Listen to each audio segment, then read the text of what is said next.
আজি সদৌ অসম ছাত্ৰ সন্থাৰ আহ্বান মৰ্মে অত্যাৱশ্যকীয় সামগ্ৰীৰ মূল্য বৃদ্ধিৰ বাবে প্ৰতিবাদ আমি কৰিছোঁ আৰু বিক্ষোভ সমদল আজি সদৌ নগাঁও জিলা ছাত্ৰ সন্থাই এই বিক্ষোভ সমদলত অংশগ্ৰহণ কৰিছোঁ।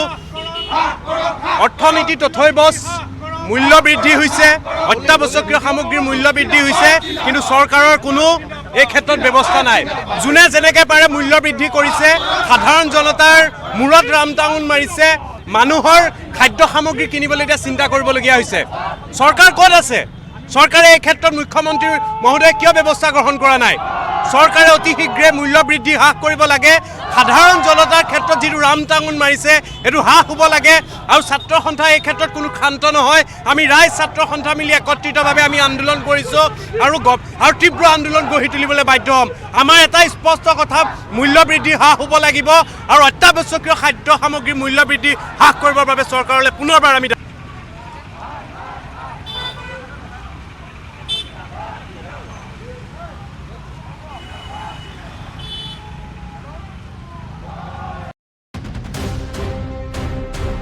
आप देख रहे हैं ABPN न्यूज।